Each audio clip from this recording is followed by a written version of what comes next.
بسم اللہ الرحمن الرحیم الحمد للہ وکفا وسلام علی عبادہ الذین اصطفی اما بعد قال اللہ تبارک و تعالی فی الکلام المجید والفرقان الحمید بعد اعوذ باللہ من الشیطان الرجیم بسم اللہ الرحمن الرحیم افلا یتدبرون القرآن ام علی قلوب اقفالها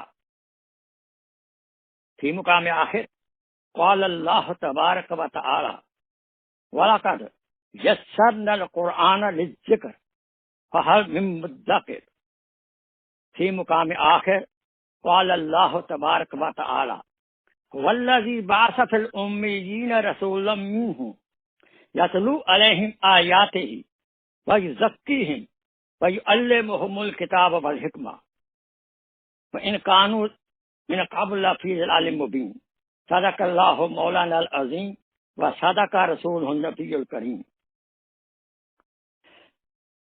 قال رسول اللہ صلی اللہ علیہ وسلم خیرکم من تعلم القرآن وعلمہ۔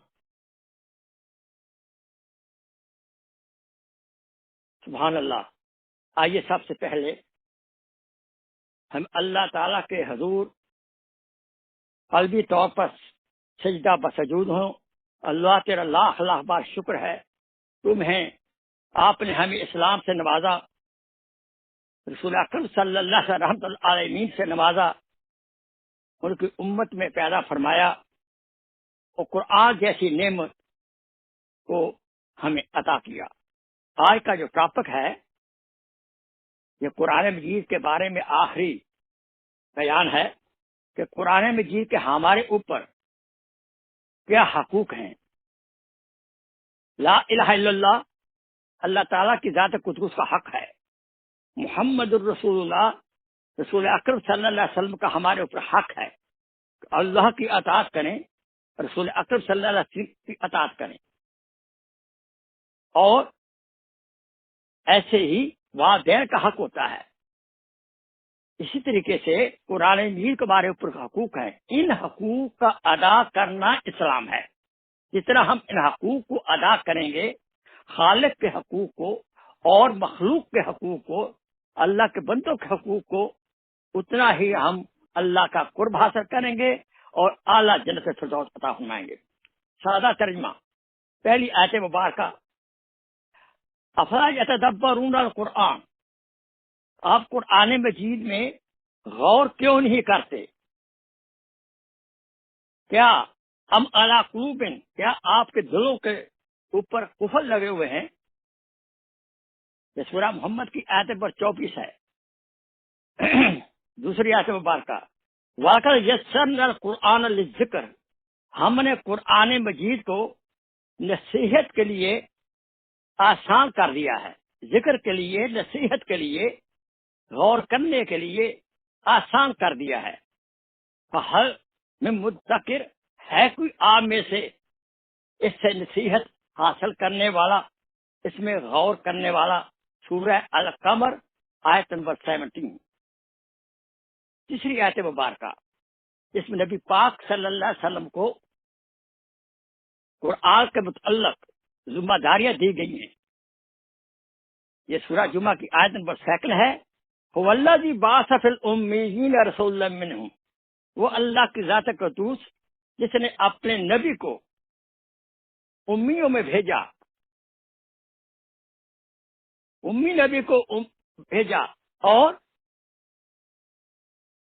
ان کا کام کیا ہے؟ یتلو علیہم آیاتہ، وہ قرآن مجید کی آیتیں پڑھ کر ان کو تبلیغ کرتے ہیں، ویزکیہم، اور ان کے دلوں کی صفائی کرتے ہیں، روحانی صفائی کرتے ہیں، دلوں کا زنگ نکالتے ہیں، دلوں کی گندگی نکالتے ہیں، دلوں کو صاف پاک پیوریفائی کرتے ہیں۔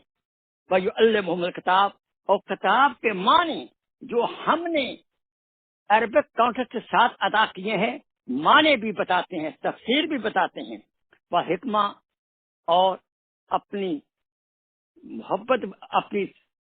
محبت بڑی زندگی جو اللہ حکموں کا تابع ہے، سنت والی زندگی، جو حکمت سے بھری زندگی، عقل مندی سے بھری زندگی، وہ آپ پیش فرماتے ہیں۔ حکمت کا معنی ہے حدیث اور سنت رسول، اور اس سے قبل تو آپ کو یہ معلوم نہیں تھا۔ حدیث پاک جو آپ کی پڑھی میں نے، خیرکم من تعلم القرآن و علمہ، آپ میں سے بہتر وہ ہے جو قرآن مجید سیکھے اور سکھائے۔ صرف عربک ٹیکسٹ نہیں، قرآن کا تجوید بھی سیکھے، معنی بھی سیکھے، تفسیر بھی سیکھے۔ ماشاءاللہ۔ اب آئیے، یہ رمضان کا مہینہ میں ہے، ماشاءاللہ اس میں قرآن بھی نازل ہوا۔ قرآن مجید کے حقوق ہمارے اوپر کیا ہے؟ قرآن مجید کا پہلا حق ہمارے اوپر یہ ہے، کل 8 حقوق ہیں، اس سے زیادہ بھی ہو سکتے ہیں۔ پہلا حق یہ ہے کہ قرآن مجید کے بارے میں ہمارا عقیدہ صحیح ہو، یہ اللہ کا کلام ہے، اللہ کے سے نکلا ہوا ہے، آخری کتاب ہے، ایک لفظ بھی نہیں بدلا، نہ کوئی بدل سکے گا۔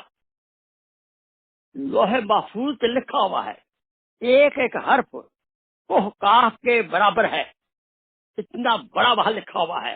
اور اسرافیل علیہ السلام کی پیشانی کے اوپر بھی یہ پورا قرآن لکھا ہوا ہے۔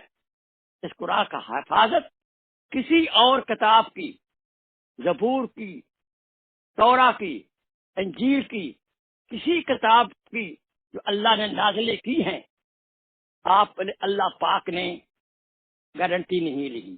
اس کتاب کی گارنٹی لی ہے کیونکہ حضور اقدس صلی اللہ علیہ وسلم آخری نبی ہیں، اور اس ہدایت نامہ نے، قرآن نے آخر تک اس نے زندہ اور پائیدہ رہنا ہے۔ انا نحن نزلنا الذکر وانا لہ حافظون، ہم نے اس ذکر کو نازل کیا ہے، اس قرآن کو نازل کیا ہے، اور ہم اس کے حفاظت کرنے والے ہیں۔ اللہ پاک نے 5 سال، 8 سال، 7 سال، کتنے پیارے بچے ہیں، لاکھوں مسلمان بچے ہیں اور اڈلٹ ہیں جن کے سینے میں قرآن موجود ہے، اور یہ موجود ہونا ایک قرآن کا اپنا ایک معجزہ ہے۔ امام احمد بن حنبل رحمۃ اللہ علیہ نے، خلیفہ وقت نے کہا یہ مخلوق ہے، خالق نہیں ہے، اللہ کا بھیجا کلام نہیں ہے۔ اس کے اوپر اکثر جو کمزور علماء تھے وہ بیچارے ڈر گئے، لیکن امام احمد بن حنبل نے نہیں، یہ قرآن خالق ہے، مخلوق نہیں ہے، لہذا حضرت کو جیل میں بند کر کے اس طرح مارا گیا کہ آپ نے قربانی دی۔ اور حتیٰ کہ جب حضرت دنیا سے گئے اور آپ کا جنازہ کے ساتھ لاکھوں لوگ تھے، اور جب جنازہ جا رہا تھا تو درختوں سے پرندے اتر کر حضرت کے جنازے کو بوسہ دیتے تھے۔ یہ ہے قربانی قرآن کے لیے امام احمد بن حنبل رحمت اللہ علیہ کی۔ سیکنڈ، دوسرا قرآن کا ہمارے اوپر حق یہ ہے، قرآن پی کا ہمارے قلب میں عظمت ہو، عزت ہو، احترام ہو، اس کی شان ہمارے قلب کے اندر ہو، لہذا ہم اس کو ایک ظاہری آداب کا بھی خیال رکھیں، باطنی آداب کا بھی خیال رکھیں، ایٹیکیٹس کا۔ اس کے بارے میں سابقہ بیان آپ سن سکتے ہیں کہ قرآن کے کیا آداب ہیں۔ شاید پہلا بیان جو تھا اس سلسلے میں قرآن کے فضائل کیا ہیں، دوسرا جو بیان میں نے دیا ہے جو محفوظ ہے آپ دے سکتے ہیں، وہ قرآن کے آداب کیا ہیں، جبکہ آج میں عرض کر رہا ہوں قرآن کے حقوق کیا ہیں۔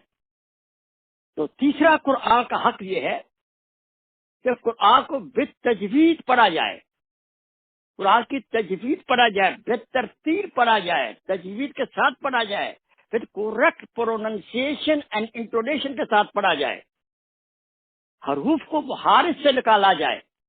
یہ ہمیں سیکھنا پڑے گا۔ اگر ہم نے سادہ قرآن پڑھا ہے، کہ سادہ مولانا صاحب سے جو قرأت گاؤں میں نہیں جانتا تھا، پلیز ہمیں چاہیے کہ قرآن کا اس حق کو ادا کرنے کے لیے قرآن کی تجوید سیکھیں۔ بھلے اس میں عمر کا کوئی تقاضا نہیں ہے، کس عمر کے ہوں، بوڑھے ہیں، آدمی قرآن کا ہمارے اوپر حق ہے۔ یہ نہیں صرف بچوں کے اوپر ہی قرآن کا حق ہے، وہ قرآن کو تجوید سے پڑھیں، ہم بڑوں کے اوپر نہیں ہے۔ کیوں نہیں؟ حق جو ہوتا ہے جب تک ہمارا آخری ساتھ نہیں آتا حق قائم رہتا ہے. عربی زبان جو ہے وہ بہت کمپریہنسو زبان ہے. لفظ کا لمبا چھوٹا کرنے سے پروناؤنس کرنے سے معنی بدل جاتے ہیں. جیسے مثال میں دیتا ہوں سورہ والضحیٰ کے اندر وَلَا سَوْفَ يُعْطِيكَ وَلَا سَوْفَ يُعْطِيكَ، اے نبی صلی اللہ علیہ وسلم ان قریب آپ کو عطا کریں گے. اے نبی اکرم صلی اللہ علیہ وسلم ان قریب آپ کو عطا کریں گے. اگر ہم وَلَا سَوْفَ يُعْطِيكَ کی بجائے وَلَا سَوْفَ يُعْطِيكَ کہہ دیں گے تو اس کا معنی یہ ہوگا ہم نہیں عطا کریں گے. معنی الٹا ہو گیا. اتنا خطرناک ہے. اسے ہم راگ کے ساتھ قرآن نہیں پڑھ سکتے. یہ باقی زبانیں نہیں ہے، اردو نہیں ہے، انگلش نہیں ہے. جیسے مرضی کہیں. عام مثال مشہور ہے قلب. آپ کہیں چیز والا اس کے معنی ہے دل، لیکن قلب کہیں گے تو وہ اس کا معنی کتا بن جاتا ہے. اس لیے الفاظ صحیح پروننس کرنا ہمیں سیکھنا پڑے گا. دوسرا قرآن کا حق یہ ہے کہ صحیح پروننسیشن کے ساتھ تجوید قرآن ترتیب سے پڑھنا سیکھیں اور پڑھیں. اس کا قرآن کا حق ہے. امام اعظم رحمت اللہ علیہ اس طرح قرآن محبت سے پڑھتے تھے کہ رسول اکرم صلی اللہ علیہ وسلم ان کو رات میں خواب میں آئے، ان کے منہ کو بوسہ دیا اور ساری عمر حضرت کے دہن سے منہ مبارک سے خوشبو آتی رہتی تھی. کیوں نہ آئے؟ نبی نے چوما تھا. سبحان اللہ. جو مجسمہ ہیں معطر ہیں، مجسمہ خوشبو ہیں. اللہ تعالی ہمیں بھی حضور کی خوشبو قبر میں عطا فرمائے. ابھی بالکاب رضی اللہ تعالی ایسے قرآن پڑھتے تھے کہ اللہ تعالیٰ کی طرف سے حضور کو حکم ہوا کہ ابھی بالکاب کو کہو کہ سورہ البینہ مجھے سنائیں. آئیے ہم بھی ایسا قرآن پڑھیں کہ اللہ تعالیٰ ہم سے راضی ہو جائے. قرآن کا چوتھا حق حضور نے فرمایا کہ میں چاہتا ہوں کہ میرے امتی کے دل میں سورہ یاسین دل میں ہو. چوتھا حق جو قرآن مجید کا ہے اس کا حفظ یاد کرنا. اگر ہم حافظ نہیں بن سکتے، لیکن کئی ایسے دوست میں دیکھے کہ 50 سال کی عمر میں ان کو شوق پیدا ہو گیا، انہوں نے ایک ایک دو ایتیں شروع کر دی. انشاءاللہ اگر ہم بھی ارادہ کریں ایک دو ایتیں بھی روز کی زبان یاد کریں، لیکن نیت یہ کریں کہ میں حافظ بننا چاہتا ہوں. یا اللہ، لیکن یاد رکھے اگر نیت حافظ بننے کی ہوگی جتنا ہو سکے حفظ ہم کریں، انشاءاللہ قیامت کے روز حفاظ میں سے اٹھیں گے. تو قرآن کا کچھ حصہ زبانی نماز کے لیے، برکت کے لیے اس حکم کے تحت ہمیں کچھ حصہ زبانی یاد ہونا چاہیے. سورہ یاسین کی اپنی شان ہے. یہ جو ہے مشکل کشا صورت ہے. سورہ تبارک الذی اگر ہم یاد کریں یا سونے سے پہلے اس کا ہم تلاوت کریں تو انشاءاللہ عذاب قبر سے یہ صورت ہماری حفاظت فرمائے گی اور اپنے پروں کا سایہ ہمارے اوپر کر لے گی. ہم قبر میں عذاب سے محفوظ رہیں گے. اللہ تعالی ہم سب کو عذاب قبر سے محفوظ فرمائے اور جنت الفردوس عطا فرمائے. آمین. پانچواں قرآن مجید کا حق ہمارے اوپر یہ ہے کہ ہم اس کا تلاوت کریں، پھر اس کا ترجمہ پڑھیں، پھر اس پہ غور کریں. قرآن میں یہ صرف ریڈنگ کے لیے نہیں آیا. گو ریڈنگ کرنے سے بھی ایک ایک حرف کے اوپر 10 نیکیاں ملتی ہیں. الف لام میم پر 30 نیکیاں ملتی ہیں. الحمد کہنے پر 50 نیکیاں ملتی ہیں. لیکن صحیح قرآن کا صرف اس لیے نہیں آیا تلاوت کے لیے. قرآن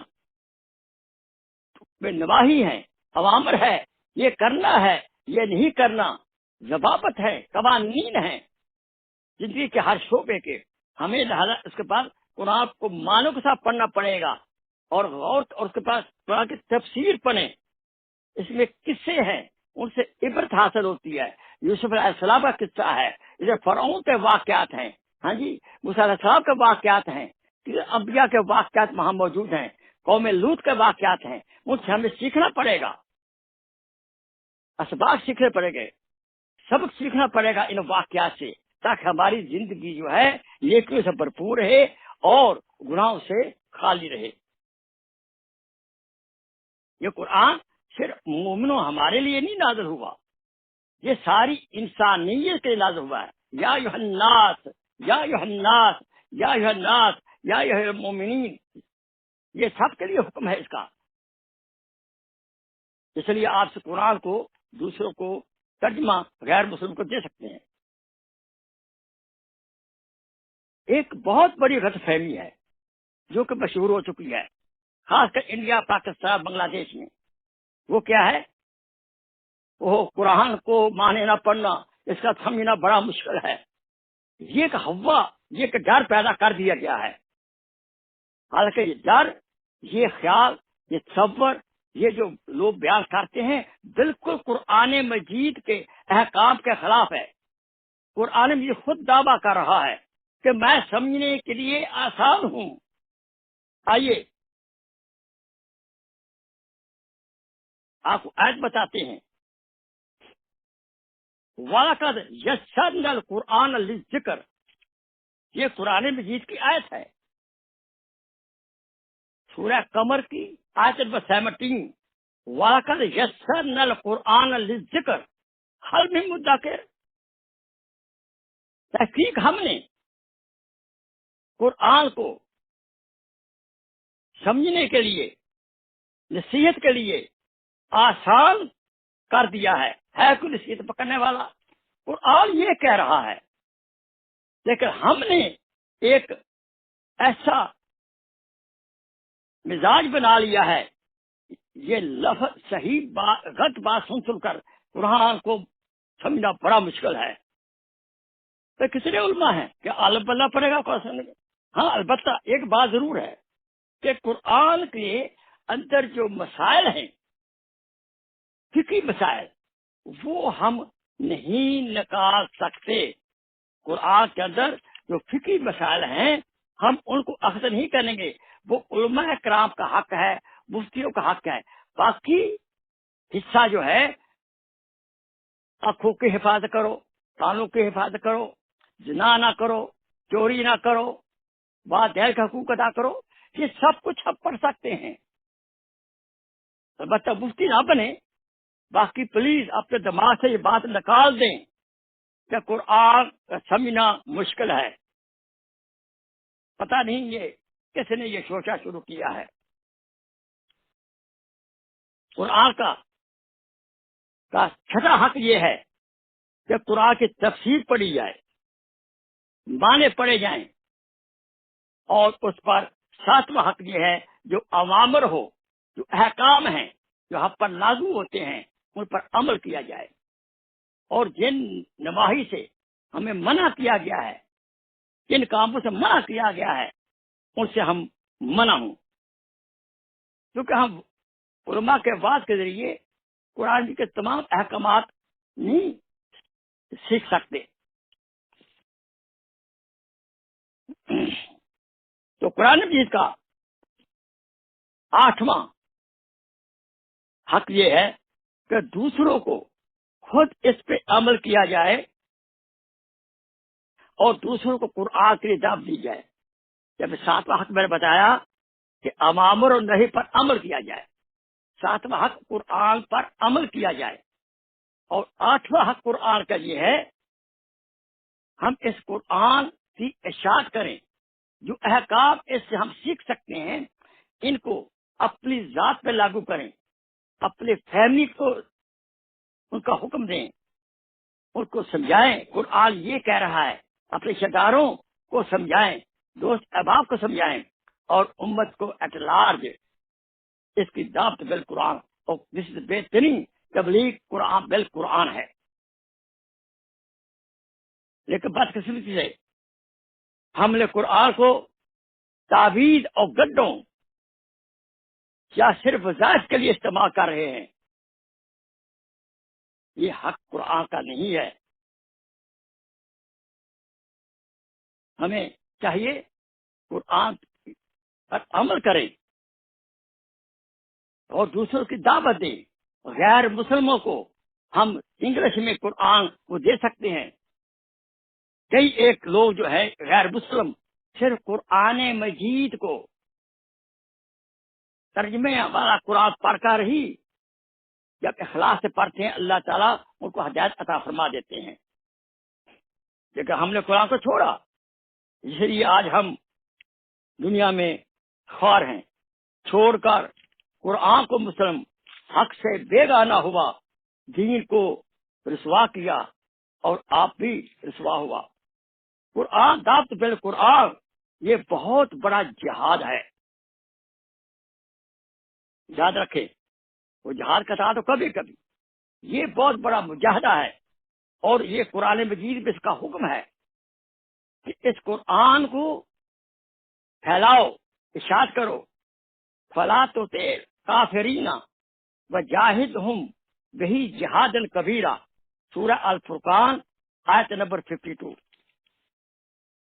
فلا تو تیر کافرین، اے میرے حبیب ان کافروں کی اطاعت نہ کریں، ایک بات نہ مانیں.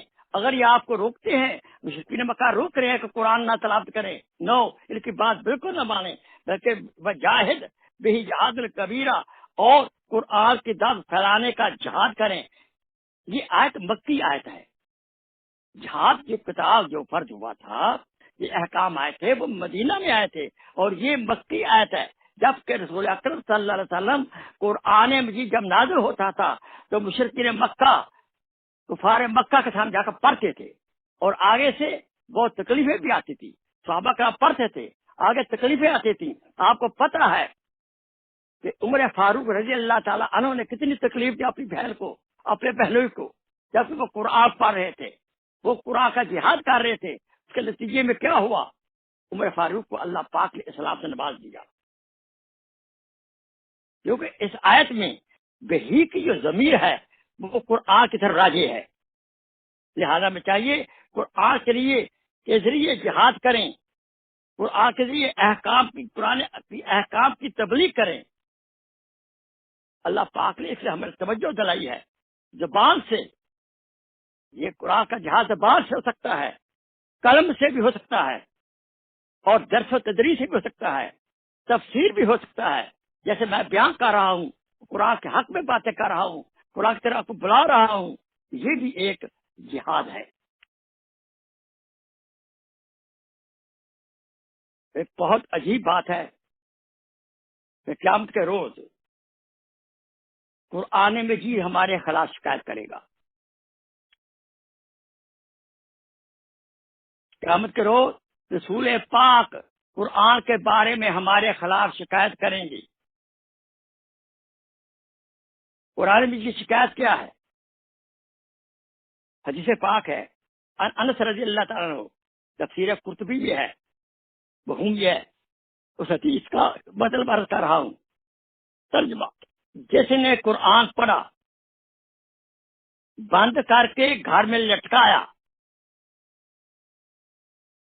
اور باقاعدہ پابندی سے تلاوت نہ کی، قرآن پڑھنے کے بعد قرآن پڑھ لیا ہے، اس کے بعد رویہ جو ہے بند کر کے گھر میں لٹکا دیا، پابندی سے تلاوت نہ کی، نہ احکام پر غور کیا، اور قیامت میں قرآن کو گلے میں اللہ ڈال دیں گے،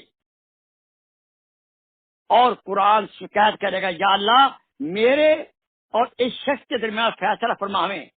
اس نے مجھے پڑھا، سیکھا، اس کے بعد اس نے کبھی نہیں پڑھا، کبھی تلاوت نہیں کی، کبھی میرے احکام کے اوپر عمل نہیں کرنا نہیں سوچا، نہ عمل کیا، تو میرے اس کے درمیان فیصلہ فرمائیں.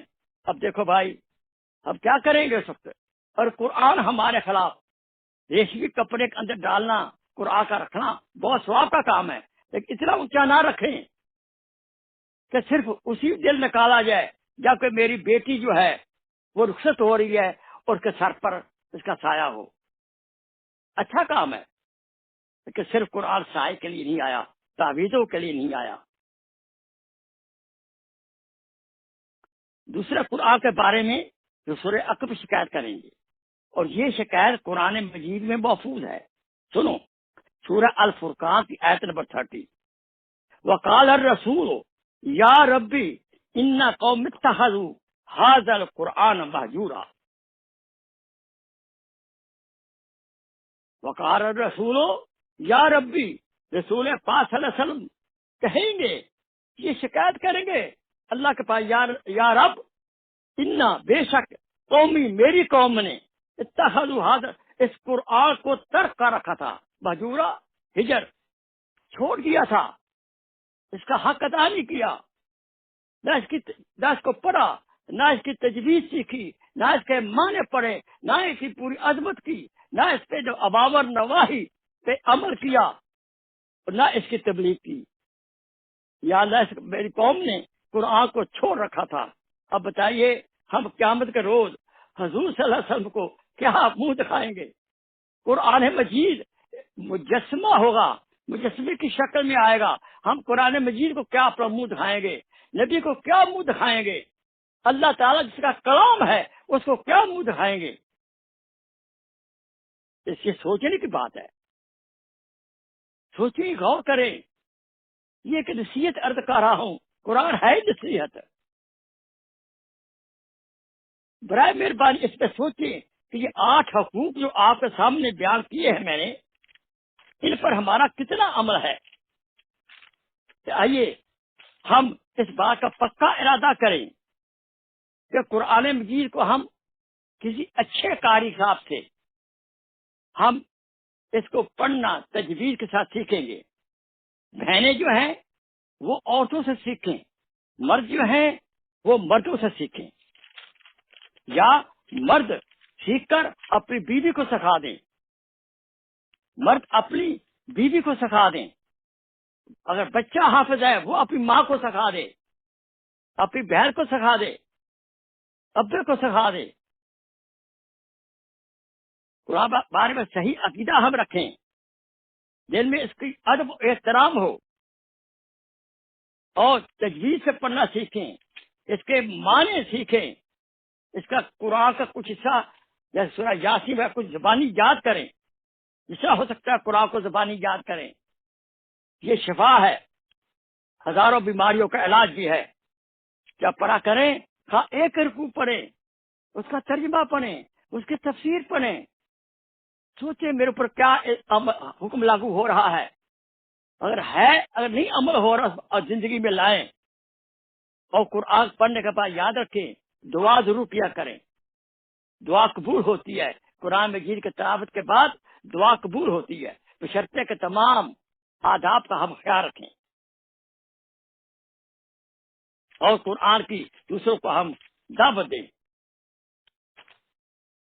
تو آئیے سب سے پہلے ہم آخر میں توبہ کرتے ہیں، یا اللہ ہم نے تیرے قرآن کا حق ادا نہیں کیا، ہم نے صحیح پڑھنا نہیں سیکھا، اس کے معنی نہ پڑھے، اس پر غور نہیں کیا، اس پر عمل کرنے کی پوری کوشش نہیں کی، یا اللہ ایسے جرم عظیم کو معاف فرما۔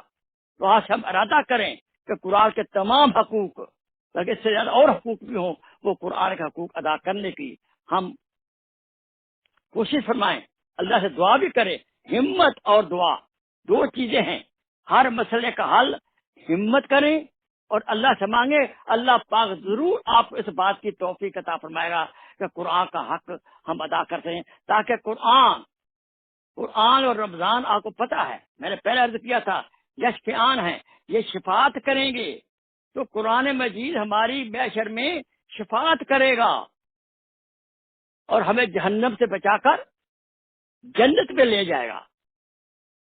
اللہ پاک ہمیں اس نصیحت کے اوپر عمل کرنے کی توفیق عطا فرمائے۔ دوسرے ہم 3rd عشرے میں داخل ہونے والے ہیں، عنقریب 20 رمضان آنے والا ہے، اس کی اثر کے وقت آپ اعتکاف کی نیت کریں۔ یہ قدرتی وائرس کی وجہ سے ہم گھر میں قید ہیں، پلیز آپ حضرات بہنیں اور بھائی جو ہیں اعتکاف کی نیت کر کے اپنے گھر میں آپ اعتکاف کر سکتے ہیں۔ عورتوں کو تو پہلے ہی حکم ہے وہ گھر میں اعتکاف کریں، مساجد میں اعتکاف اگر ممکن ہے تو کر لیں، اگر نہیں ممکن تو گھر میں کر لیں۔ اور اس کے بارے میں آپ شیخ ہو کر یوٹیوب میں جائیں، شیخ ہو کر کے اندر میں نے اس کا بیان کا وقت نہیں تھا تو اعتکاف کے بارے میں ایک بیان لوڈ کر دیا گیا ہے، وہ آپ اعتکاف کے بارے میں بیان آپ سن لیں، اور پھر آپ کو اللہ پاک توفیق اعتکاف کی کرے، اور اعتکاف میں خود بھی دعائیں کرے، ہمارے لیے بھی دعائیں کرے، امت کے لیے دعائیں کرے۔ وہ آخر دعوانا ان الحمدللہ رب العالمین۔ آخری دعا سے پہلے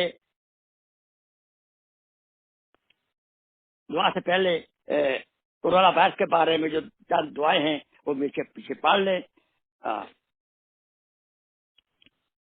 اگلا بیان جو ہوگا وہ انگلش میں ہوگا انشاءاللہ۔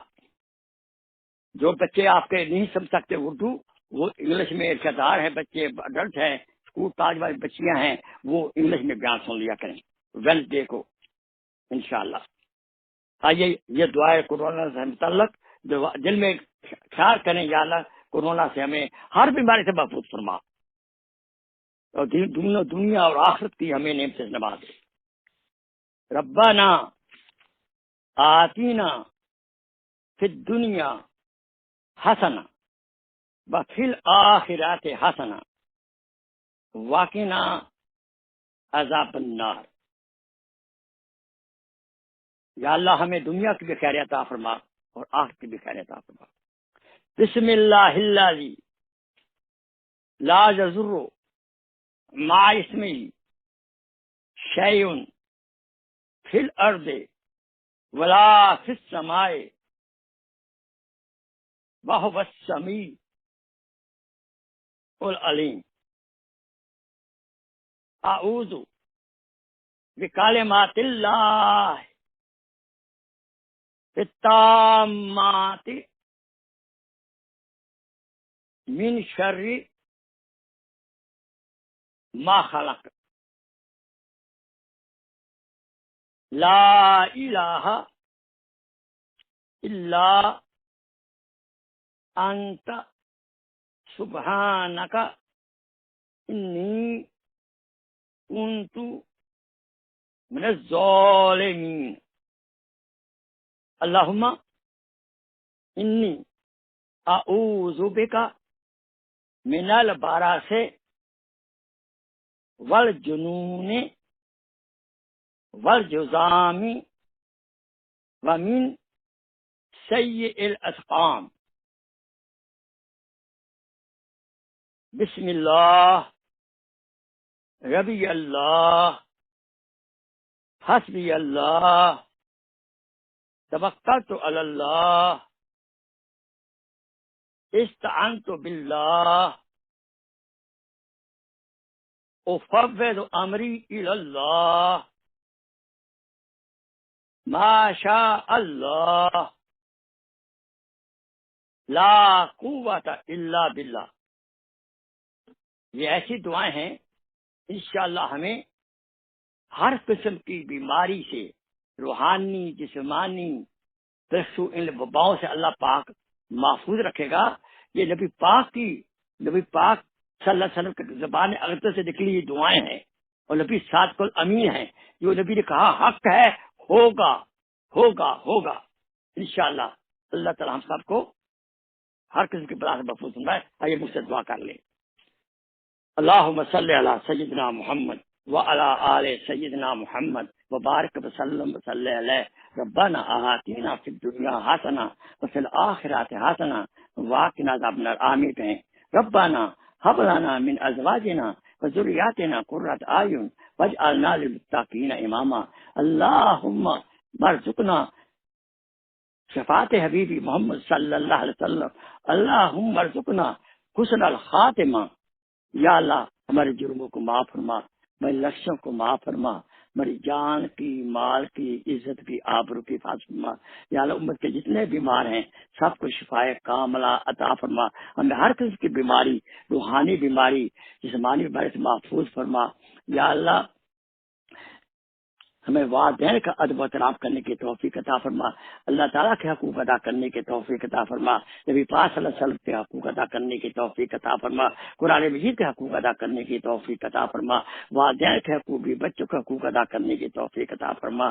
یا اللہ اپنے ذات کی محبت عطا فرما، نبی پاک کی محبت عطا فرما، قرآن مجید سے محبت عطا فرما، والدین بھی بچوں سے محبت عطا فرما۔ یا اللہ ہمارے کاروبار میں برکت عطا فرما، جو ہماری مشکلات ہیں تو ہی مشکل کشا ہے، تو ہی حاجت روا ہے، تیرے سوا اور کوئی نہیں ہے۔ ایاک نعبد و ایاک نستعین، ہم آپ سے ہی مدد چاہتے ہیں، میں تمام مشکلات کو یا اللہ آسان فرما، تمام مشکلات کو آسان فرما۔ یا اللہ یہ بچے بیٹیاں جوان ہیں، یا اللہ ان کے لیے بہترین جوڑے عطا فرما۔ یا اللہ جو مانگا ہے وہ بھی عطا فرما، جو نہیں مانگ سکے وہ بھی عطا فرما۔ یا اللہ خاتمہ بال ایمان فرما۔ اب ہر بہن بھائی اپنی اپنی دعا مانگ لیں۔